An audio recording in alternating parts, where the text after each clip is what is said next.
So, students, we are going to discuss today on ceramic binary phase diagrams, and this is the last lecture on binary phase diagrams. Next onwards, I am going to talk about ternary.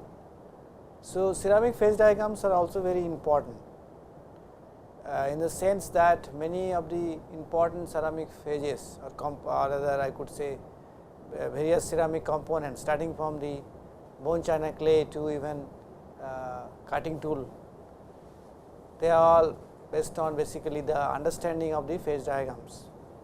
So, in this lecture I am going to tell you few examples of these phase diagrams for the sake of completeness rather for the sake of understanding, because discussing these phase diagrams will require much more time than specified for this course. As you know, the ceramic phase diagrams will be more important as a ternary systems, because like the glass, normal window glass which you see is basically made up of three components: silicon dioxide, sodium oxide and calcium oxide. So, they are more like a ternary or quaternary systems than binary systems, but there are few binary systems which require discussions. I do not know how many of you heard about mullite. Mullite is a aluminum silicate. It is 3Al2O3, SiO2 is its composition, 3 moles of aluminum oxide and 1 mole of silicon dioxide forms a mullite. In unlike metals where each of the components of the phase diagrams are pure metals, here the components of the phase diagrams are not pure metals or pure material, but they are oxides. That is obvious, because ceramics basically talks about oxides, carbides, nitrides, borides, etc. So, they are all compounds. So, when you have two compounds as two components, the phase evolution in the phase diagrams are a little bit different, but they have many similarities which I am going to bring in to you. First phase diagram which I am going to discuss is the silicon oxide SiO2 and Al2O3 phase diagram. So, this is, you see, this is the temperature axis and this is the compositional axis, which tells you weight percent of aluminum oxide Al2O3. Temperature basically start from 1400 goes up to 2000 degrees Celsius temperature, because aluminum actually oxide has a very high melting temperature, it is about 2200 degrees Celsius temperature. And silicon dioxide also melts, pure silicon dioxide melts about 1750 degrees Celsius temperature. So, therefore, these temperatures are quite high as compared to metals. Now, if you look at this phase diagram, this is very simple phase diagram, and basically there are two eutectics, one here, other one there, and in between the two eutectics we have a compound called mullite. Just now I said this is a silicon dioxide aluminum dioxide compound, composition is approximately about 3Al2O3 and SiO2. So, the one of the eutectic is between silicon dioxide and mullite, because mullite actually happens, it remains at how much, about 75% of Al2O3. That is why it is 3 moles of Al2O3 and 1 mole of SiO2. This is what is the compositions of mullite. So, 3 moles of Al2O3 and 1 mole of SiO2, that is what the composition of mullite is, just like Ni3Al in the metallic phase diagrams. So, one of the eutectic is basically between pure SiO2 and mullite, and if you look at carefully, there is no primary, there is no actually terminal solutions on the both ends of the Al2O3 and SiO2. That means what? Mutual solubility of aluminum oxide and silicon dioxide and vice versa are 0. So, that is why these eutectic exist, and another eutectic is between aluminum oxide and Al2O3 and mullite. This is more like aluminum magnesium zinc phase diagram if you go back. So, this compound, a mullite, is obviously a we can call as intermediate compound in the ceramic phase diagram. As you have seen lot of intermediate compounds in metallic phase diagram, this is like that. So, in a simple sense this is what is the phase diagram. Now, as you know, mullite is a very important material. It is used in many industries, cutting tool industry, biomaterials, addition to for sintering agents. So, there are a lot of huge gamuts of application exist, and that is why this phase diagrams calls importance in the ceramic phase diagrams. So, only difference I could see from the metallic is that, as I told you, there is no terminal solubility of both on the silicon ends and aluminum oxide ends. So, therefore, that is the only thing. Now, you can always, there are two eutectic reactions, you can always have hypo and hyper eutectic for these first eutectic, similarly hypo and hyper eutectic for the second ones, which is same as like any metallic eutectic phase diagrams. So, either way mullite is going to be part of any of the any of the alloy composition you study. That is another beautiful part of it is whatever alloy composition you study, mullite will be part of that, either as a eutectic phase mixture or as a primary for hyper eutectic for the first U1 and hyper eutectic for the U2, for U1 U2 are the eutectic compositions. Okay, so that is the interesting part of it, and I do not need to discuss with you because you have got enough knowledge to know what happens to the hypo hyper eutectic alloys when you cool down from the liquid to solid. So, this is the liquid. So, that is what is the interesting part of it. Now, as you go along, we will see other phase diagrams. As you know, silicon dioxide is also itself is a very interesting phase. Why?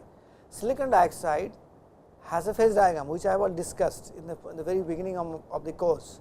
Silicon dioxide is normally stable as a alpha quartz, and high temperature at about 600 Celsius temperature, normal atmospheric pressure, beta quartz forms.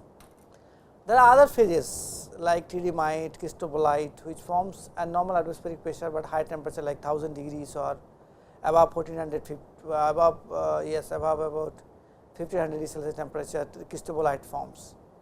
And at a high pressure you have coesite and stistovite forms. But normal binary phase diagram like the one I showed you, we are not considering any high pressure effects. So, here silicon dioxide can exist in alpha or beta quartz, as you see here. Okay. The temperature alpha and beta quartz, because I think alpha tridymite also can exist, tridymite, and so it smells about 14 that is this is 1550 about 1700 Celsius temperature. That is what I told you, this is the melting temperature of silicon dioxide. So, you can have all these crystal structure present in the silicon dioxide, but mullite is a stoichiometric compound. So, it will not have much effect of this change of crystal structure of the silicon dioxide. Second one is phase diagram, which is very simple. It is just like isomer phase diagram in a metal system like copper and zinc, copper and nickel is nickel oxide and manganese dioxide phase diagram. So, I am just showing you, remember the examples of these phase diagrams which exist, which has similarities with in terms of metals. These are the important one, and they are industrially also it is important. This is you see this is isomorphous type phase diagrams, and this is what is known as liquid and mixture of two oxides. Remember that nickel oxide and manganese dioxide lattice parameter is also similar, both of them are cubic.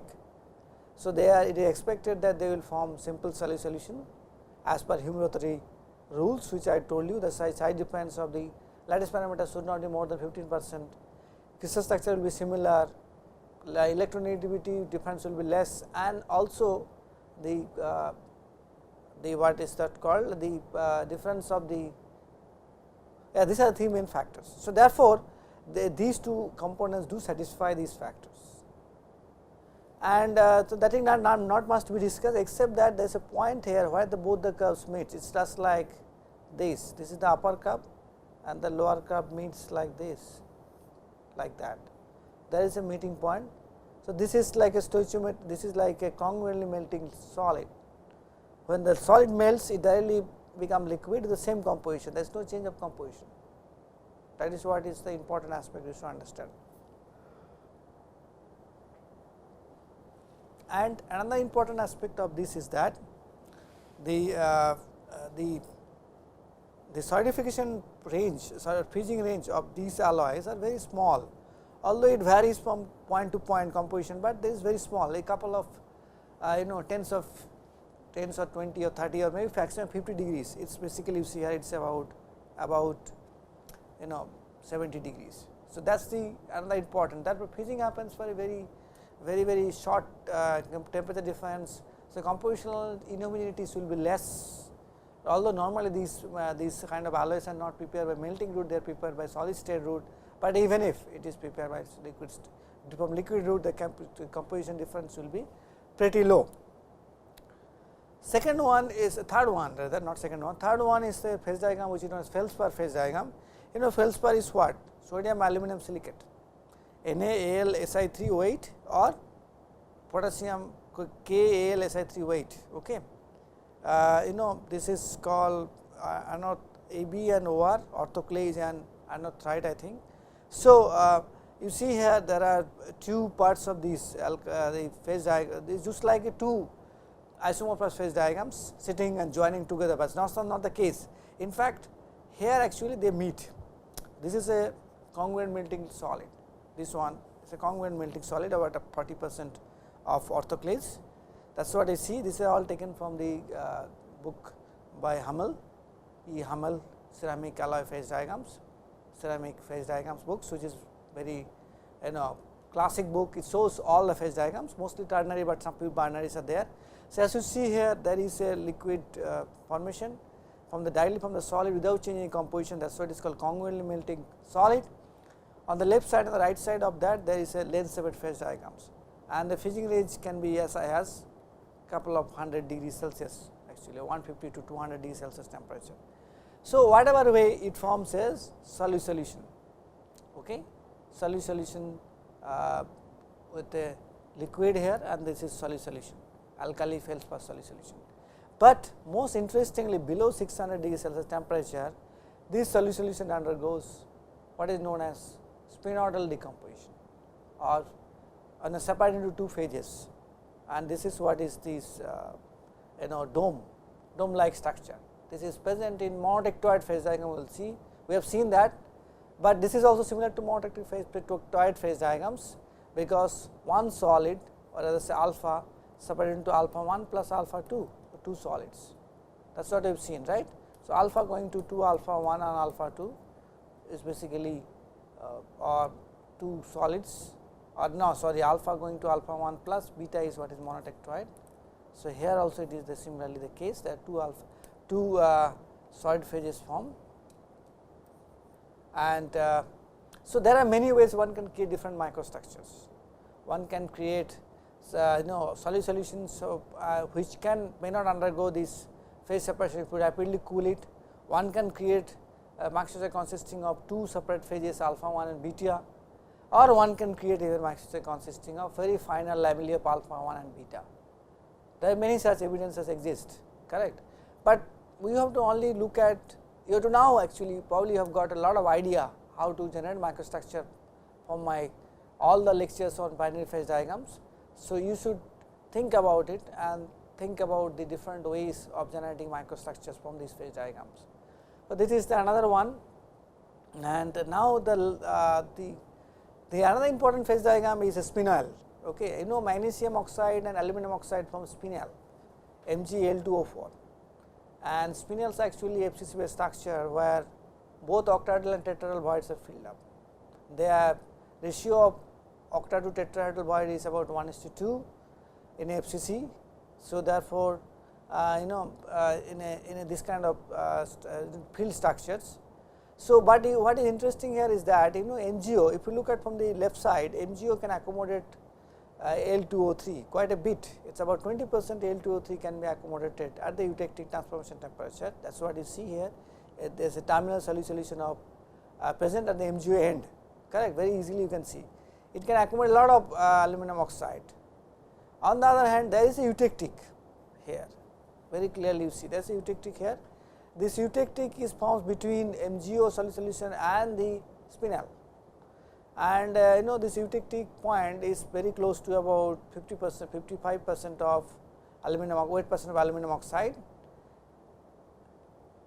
and the component, important component for this eutectic is this spinel, and this can allow you to generate different kind of microstructures. On the other hand, on the right side, compared to, unlike the solubility of aluminum oxide in MgO, but MgO does not have any solubility in aluminum oxide. It is almost like a pure aluminum oxide end.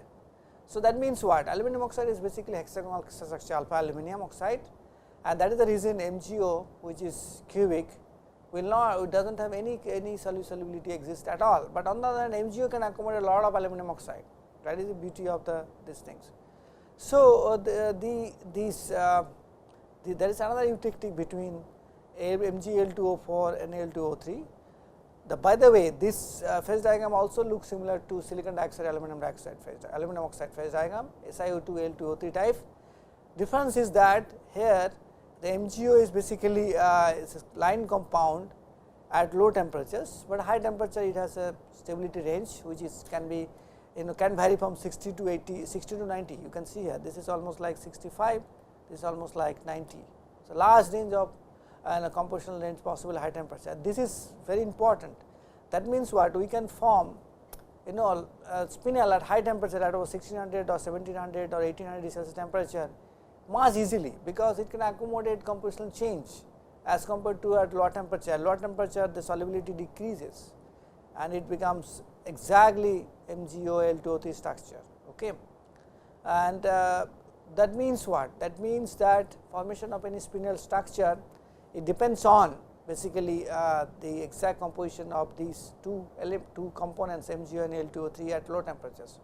And this is the reason actually all the spinels, mostly aluminum pins, oxide MgO spinels are prepared at high temperatures, which is easy. So, there are many spinel structure possible. This is one such. You have even a Fe3O4. A Fe3O4 is also a spinel. It is an inverse spinel actually. Similarly, you have a spinel on vanadates, various vanadium oxides, nickel vanadates is a spinel structure. So, that is a nickel oxide vanadium oxide, okay, between nickel oxide and vanadium oxides. So, there also the phase diagrams exist where this kind of spinel do form from this liquid state and it can get stabilized. Another important thing you can understand, you can see here is that at this composition the spinel whatever forms is congruently melts into liquid. There is no separation to liquid, but just if you go out of the compositions you have a solid plus liquid formation, composition change to occur. That is another difference which you can clearly see on these phase diagrams. So, all those features which you have studied in metallic phase diagrams are present in ceramic phase diagrams. You do not need to worry, only thing is changing here in the ceramic phase diagram is the component itself. They are not pure metals, they are actually oxides or carbides or nitrides or borides.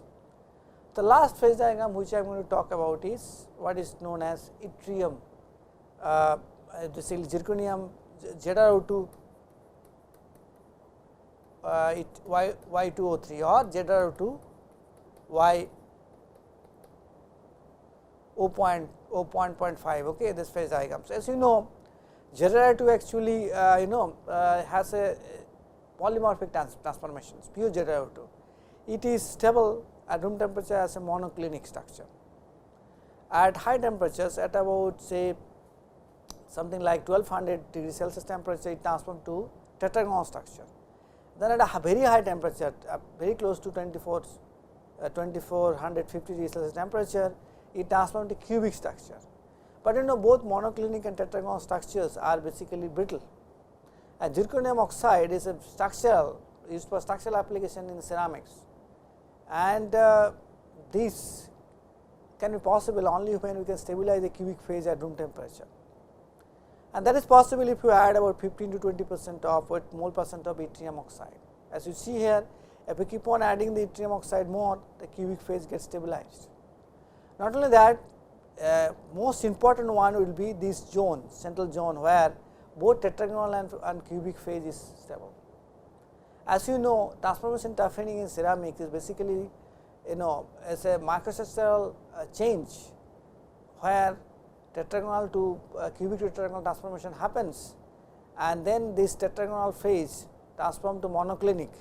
And when it happens, what actually happens is, suppose I take alloy composition of this, which is about say 7% or 7.5% of yttrium oxide, it will at high temperature it will form cubic, but as you cool it down it will form tetragonal plus cubic structure, but only when below this eutectic transformation temperature, this is a eutectoid transformation temperature close to 500 degrees Celsius temperature, these tetragonal phase transform to monoclinic, and when that does happen, the there is a volume change, and this volume change leads to toughening of the matrix.